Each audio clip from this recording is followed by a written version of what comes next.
নমস্কার, আমি রুমা। খাবার খেলা চ্যানেলে আপনাদের সবাইকে স্বাগত। আজ আমি করলার আরও একটা নতুন রেসিপি রান্না করব। তার জন্য কড়াই বসিয়ে সর্ষের তেল দিয়ে দিলাম। এবার তেলটা গরম হবে।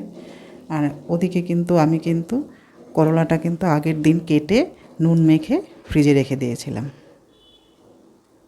এবার তেল গরম হয়ে আসছে, কালো জিরে দিয়ে দিলাম। যখন সুন্দর একটা গন্ধ বেরোবে তখন এর মধ্যে আমি করলাগুলো দিয়ে দিব। আর করলার থেকে যে জলটা বেরোবে সেই জলটা ফেলে দিতে হবে, নয়তো ভীষণ তেতো হয়ে যাবে। এই যে করলাটা অনেকটা নরম হয়ে আসছে। এবার তেলের মধ্যে করলা দিয়ে দিলাম আর ঢাকা দিয়ে দিয়ে বেশ অনেকক্ষণ রান্না করে নিতে হবে। ভাজাও হয়ে যাবে, করলাটা সেদ্ধও হয়ে যাবে। আর করলা সেদ্ধ হতে অনেকটা সময় লাগে। ঢাকা খুলে খুলে একটু পর পর নেড়ে দিব। লাল লাল করে ভেজে নেব। আর এর নাম আমি করলা সুন্দরী কেন দিয়েছি তার জন্য পুরো রেসিপিটা দেখতে হবে।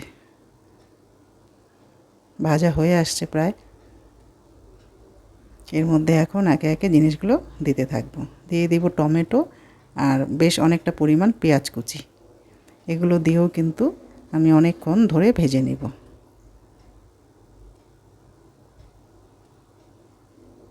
ভাজা প্রায় হয়ে আসছে। এর মধ্যে দিয়ে দিব নুন, চিনি আর হলুদ গুঁড়ো, সামান্য একটু লঙ্কার গুঁড়ো।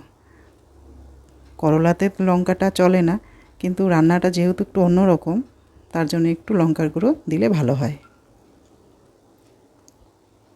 সব একসঙ্গে মিশিয়ে ভালো করে ভেজে নেব। আর এই রান্নাটা করতেও একটু সময় লাগে। কম আঁচে ঢেকে ঢেকে রান্নাটা করতে হয়। খেতে অসাধারণ টেস্টি হয়। যে তিতো খেতে চায় না সেও বলবে একটু দাও। এবার দিয়ে দিলাম বেশ অনেকটা পরিমাণ পেঁয়াজ বাটা।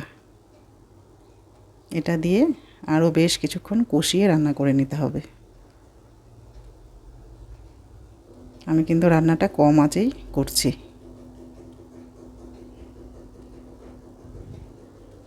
আবার ঢাকা দিয়ে দিলাম। করলাটা অনেকটা কমে আসছে, তার মানে রান্না আমার প্রায় শেষের দিকে। আপনারা দেখে বলবেন কেমন হয়েছে।